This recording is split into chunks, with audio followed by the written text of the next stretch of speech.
आप देख रहे हैं डार्क फाइल्स। तो चलिए बढ़ते हैं आज की इस कहानी की ओर।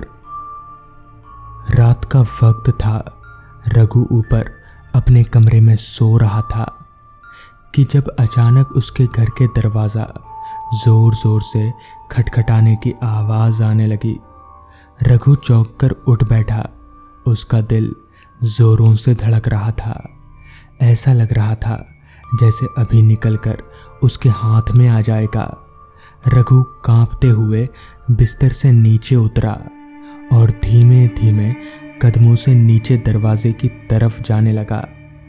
उसने अपने हाथ में अपने छोटे से मोबाइल की फ्लैशलाइट जला रखी थी और वो नंगे पांव ही धीमे धीमे कदमों से सीढ़ियां उतर रहा था।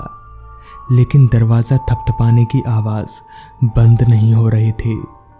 उसके नीचे आने के साथ साथ वो आवाज़ लगातार बढ़ती जा रही थी। रघु जैसे ही दरवाजे के पास पहुंचा, दरवाज़ा थपथपाने की आवाज़ बंद हो गई। आवाज़ के बंद होते ही रघु थोड़ा शांत हुआ और वापस जाने को मुड़ा। वो मुड़ा ही था कि दरवाजे पर थपथपाने की आवाज़ फिर से बढ़ गई। रघु एक बार फिर कांप गया। वो वापस दरवाजे की तरफ मुड़ा। इस बार दरवाजे पर लगातार थपथपाने की आवाज़ जारी थी। रघु ने कपकपाते हाथों से दरवाजे की छिटकिनी नीचे खिसकाई और धीरे से दरवाज़ा खोला तो सामने जो देखा उसके होश उड़ गए। दरवाजे पर कोई बूढ़ा हाथ में लालटेन लिए उसे गुस्से से घूरे जा रहा था, जैसे उसने दरवाज़ा खोलने में इतनी देर क्यों लगा दी। वो बिल्कुल ही भयानक दिख रहा था। उसकी कमर एक ओर से हल्की झुकी हुई, चेहरा बिल्कुल सपाट। उसकी दाईं आंख के पास एक घाव का निशान बना हुआ था जो उस लालटेन की रोशनी में और भी डरावना दिख रहा था। वो बूढ़ा लगातार गुस्से भरी नज़रों से रघु को देखे जा रहा था। फिर घर के अंदर पसरे हुए अंधेरे को देखकर मुस्कुरा रहा था। रघु ने कपकपाते हुए पूछा, कौन हो तुम और क्या चाहिए तुम्हें? उसके इतना पूछते ही बूढ़े ने एक बार फिर रघु के ऊपर नज़र डाली। रघु इस बार ऊपर से लेकर नीचे तक कांप गया। तभी बूढ़ा बोला, घर पर इतना अंधेरा क्यों है? बूढ़े के इतना पूछते ही वो अंदर से कांप गया और अपने पीछे मुड़कर देखा। वहां सच में गहरा अंधेरा पसरा हुआ था। बूढ़े की आवाज़ कहीं से भी बिल्कुल भी सामान्य नहीं लग रही थी। बूढ़ा रघु की ओर देखकर मुस्कुरा रहा था और रघु वो तो अपने घर के अंदर पसरे हुए अंधेरे को देखकर कांप रहा था। उसे याद आया उसने नीचे आते वक्त लाइट जलाने की जहमत तक ना उठाई। रघु ने पहले खुद को सामान्य किया और कंपकपाते हुए बोला, वो शाम से लाइट नहीं है घर में। रघु ने बोला तो उस बूढ़े ने फिर से उसे घूर कर देखा, जैसे उसकी कोई चोरी पकड़ ली हो। रघु फिर से डर गया। बूढ़ा ने उसकी तरफ लालटेन बढ़ा दी और बोला, इसे पकड़ो, मैं अभी कुछ देर में आता हूँ, पर याद रहे इस लालटेन को बुझने मत देना। कहता हुआ वो बूढ़ा रघु के हाथ में लालटेन पकड़ा दिया और मुड़कर वापस चला गया। रघु उस सकपकाया हुआ देख रहा था। उसके जाते ही रघु ने घर का दरवाज़ा बंद किया और गहरी सांस ली और फिर अपने हाथ में पकड़ी उस बूढ़े के लालटेन को देखा और बोला, अजीब मुसीबत है, ना जाने कहाँ से वो बूढ़ा आया और तो यार ये वाहियात लालटेन पकड़ा कर चला गया। ऊपर से बोल कर गया कि इस लालटेन को बुझने ना दूं। अरे मैं कोई चौकीदार थोड़ी हूँ जो इस लालटेन की रखवाली करूँगा। सोचते हुए रघु ने खुद ही उस लालटेन को बुझा दिया और फिर वहाँ पूरे कमरे में गहरा अंधेरा पसर गया। तभी उस लालटेन के बुझते ही आवाज़ आई, उसी बूढ़े की आवाज़। कहा था ना लालटेन बुझने मत देना। और फिर वापस से लालटेन अपने आप ही जल उठी, मगर वहाँ रघु नहीं था। और आज तक किसी को भी पता नहीं चल पाया कि अचानक से रघु कहाँ गायब हो गया। रघु अब एक राज ही बनकर रह गया। तो दोस्तों, ये थी आज की पहली कहानी। आज की दूसरी कहानी में आगे बढ़ने से पहले अगर आपने अभी तक हमारे नए चैनल डार्क टीवी को सब्सक्राइब नहीं किया है तो कर लें। लिंक आपको नीचे डिस्क्रिप्शन बॉक्स में मिल जाएगी, जहां हर शाम 7:30 बजे नई वीडियोस आती हैं। तो चलिए बढ़ते हैं आज की दूसरी कहानी की ओर। छतरी पर टिपटिपाती बारिश की बूंदें प्रणब यानी मेरे मन को हर पल बेचैन कर रही थी, क्योंकि आज मुझे ऑफिस से निकलने में काफ़ी रात हो गई थी। ऊपर से इस बारिश ने जीना हराम कर रखा था और यकीनन मुझे अब कोई बस नहीं मिलेगी। मगर फिर भी मैं बस स्टॉप इस आस में जा रहा था कि भगवान की दया से अगर कोई बस लेट चल रही होगी तो मिल सकती है। यही सोच के मैं चले जा रहा था।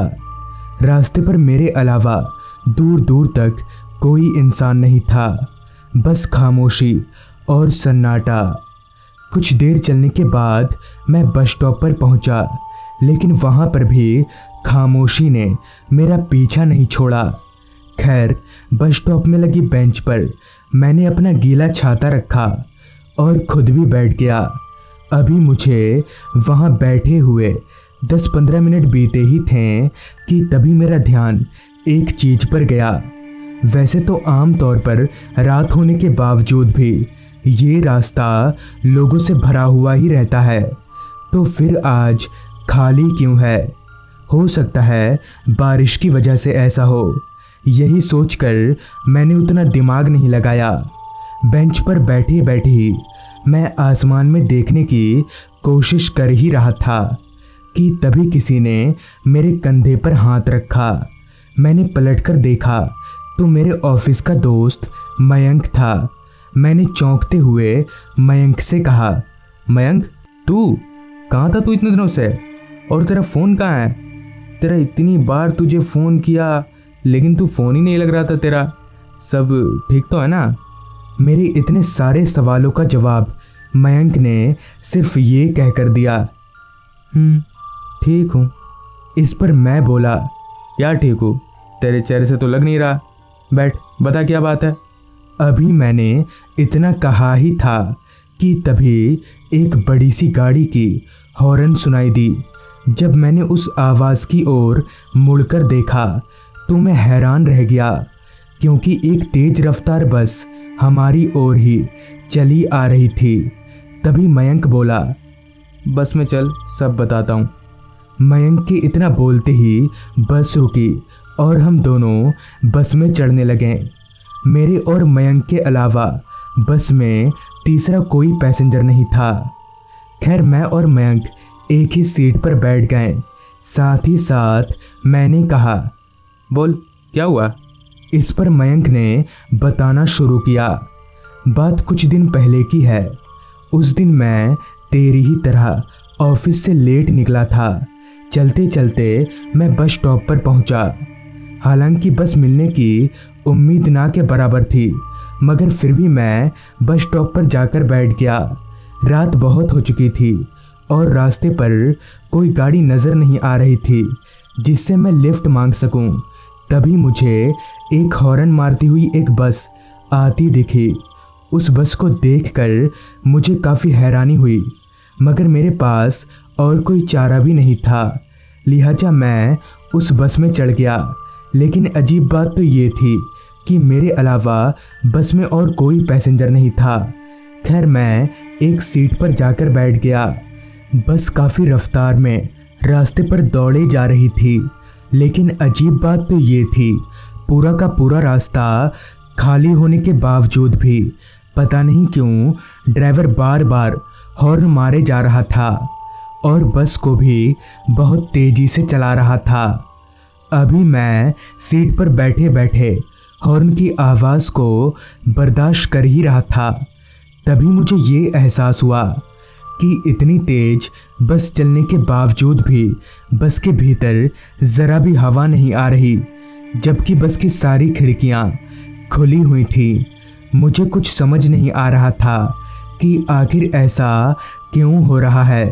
ऊपर से इन सारी परेशानियों के बीच बस का ड्राइवर हॉर्न बजा बजाकर बार बार सिर दर्द दे रहा था, जिसका जिक्र करते हुए मैंने कंडक्टर से कहा भी, ओ भाई ड्राइवर को बोलो ना बार बार हॉर्न नहीं बजाए।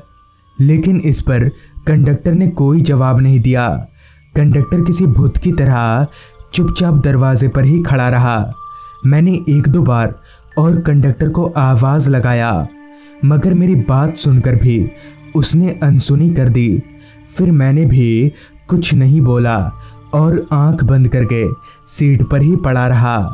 मगर उस वक्त मेरा शरीर इतना थका हुआ था कि मुझे सच में नींद आ गई। पता नहीं कितनी देर बाद, मगर जब मेरी आंख खुली तो मैंने खिड़की से बाहर देखा तो मेरा दिमाग सुन्न पड़ गया, क्योंकि बस उसी बस स्टॉप को पार कर रही थी जहां से मैं बस में बैठा था।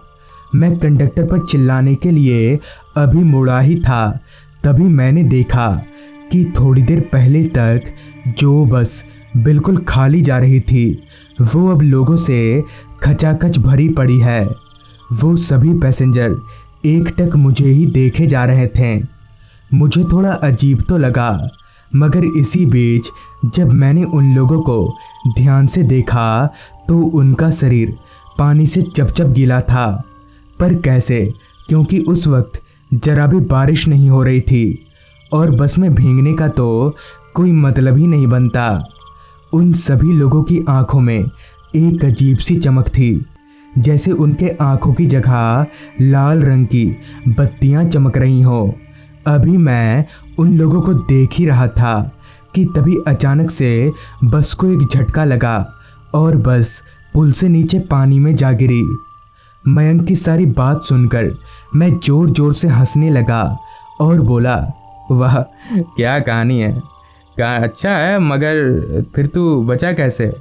इस पर मयंक बोला, बचा नहीं, मर गया। मयंक की ये बात सुनकर मुझे और हंसी आ गई।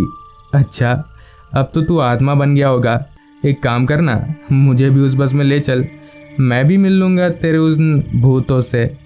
इस पर मयंक कुछ पलों के लिए चुप रहा, मगर फिर गंभीर सी आवाज में उसने जो कहा वो मेरे होश उड़ा गया।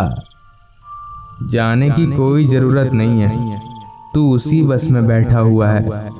उसके इतना बोलते ही मैंने घूमकर पीछे देखा तो मेरी आंखें फटी की फटी रह गईं, क्योंकि बस में अपने आप ही ढेर सारे पैसेंजर आ गए थे और जैसा मयंक ने बताया था ठीक वैसे ही उन सभी के कपड़े पानी टपक रहा था और तो और उन सभी की आंखें भी लाल थी। तभी मुझे एहसास हुआ कि हॉर्न मारती बस काफ़ी स्पीड में चल रही है, मगर बस के अंदर ज़रा भी हवा नहीं आ रही। मैं झट से मयंक की ओर पलटा तो उसकी आंखें भी लाल और शरीर पानी में चपचप भींगा हुआ था। ये सब देखने के बाद मुझे अब डर लगने लगा था। मैं सीट पर से उठकर भागना चाह रहा था, लेकिन बस का दरवाज़ा बंद और दरवाजे पर ही कंडक्टर खड़ा था। डर से थरथर काँप रहा मैं किसी जिंदा लाश की तरह उसी सीट पर बैठा रहा। मयंक अपनी लाल आंखों से मुझे बार बार घूरे जा रहा था और मैं उससे आंख ना मिलाने की नाकाम कोशिश में था। तभी मैंने देखा कि बस का कंडक्टर चलते हुए मेरी ओर आ रहा है। फिर कंडक्टर मेरे पास आकर रुका और मुझे भाड़ा देने का इशारा किया। डरते डरते मैंने अपने शर्ट के ऊपरी जेब से भाड़ा निकाला और उस कंडक्टर को भाड़ा देते वक्त जब मेरा हाथ उसके हाथ में सटा तो मुझे ऐसा महसूस हुआ जैसे मैंने किसी बर्फ़ की सिल्ली को छुआ हो। मैं ठिठक कर पीछे हट गया, क्योंकि किसी जिंदा इंसान का शरीर इतना ठंडा नहीं हो सकता। मेरे से भाड़ा लेकर कंडक्टर फिर से बस के दरवाजे पर जाकर खड़ा हो गया। मेरे दिमाग ने काम करना बंद कर दिया था। सब कुछ मेरी समझ से परे था, लेकिन मैं इतना जानता था कि अगर मैं इस बस में ज़्यादा देर रुका तो मेरे लिए अच्छा नहीं होगा और मुझे यहाँ से निकलने के लिए कुछ ना कुछ करना पड़ेगा। मगर क्या ये सूझ नहीं रहा था। कुछ देर बाद मैं बहुत हिम्मत जुटाकर अपनी सीट पर से उठा और ड्राइवर को बस रोकने के लिए बोलने ही वाला था, तभी मैंने देखा कि ड्राइविंग सीट पर कोई ड्राइवर नहीं है। इसका मतलब बस अपने आप ही चले जा रही थी। मैंने ये मान लिया था कि अब कुछ नहीं हो सकता, मगर तभी बगल में बैठे मयंक ने मेरा एक हाथ पकड़ा और मुझे खींचकर बस के दरवाजे की ओर ले जाने लगा। मैं जानता था कि मयंक मेरे साथ क्या करने वाला है, मगर मैं हार मान चुका था और खुद को छुड़ाने की कोशिश तक नहीं कर रहा था। लेकिन तभी कुछ ऐसा हुआ जो शायद सपने में भी किसी ने नहीं सोचा होगा। बस रुकी और दरवाज़ा खुला, जिसके साथ ही मयंक ने मुझे खींचकर बस से बाहर फेंक दिया। मैंने आसपास देखा तो बस किसी पुल पर चढ़ने वाली थी। मेरे बस से उतरते ही वो बस पुल पर चढ़ गई और थोड़ी दूर जाकर ही पुल की रेलिंग को तोड़ती हुई पानी में जा गिरी। मगर अजीब बात तो ये थी कि इतना बड़ा बस पानी में गिरने के बावजूद भी जरा भी आवाज़ नहीं आई। खैर मैं वहाँ से भागा और जैसे तैसे अपने घर पहुँचा। फिर बाद में कहीं से पता चला कि सच में एक बार एक बस पुल से नीचे गिर गई थी और उसमें सवार सारे लोग मारे गए थे। बहुत से लोगों का कहना है कि आज भी वो बस हर रात चलती है, मगर उस रात मयंक ने मुझे बस से क्यों उतार दिया था? क्या इसलिए क्योंकि मैं उसका काफ़ी अच्छा दोस्त था या कुछ और? खैर फिर मयंक मुझे कभी नहीं मिला। तो दोस्तों, ये थी आज की कहानी। अगर आपके पास भी ऐसी ही कोई कहानियाँ हैं तो हमारे साथ ज़रूर शेयर करें। तो मैं आर्यन जल्द ही मिलूँगा आपसे ऐसी ही एक कहानी के साथ।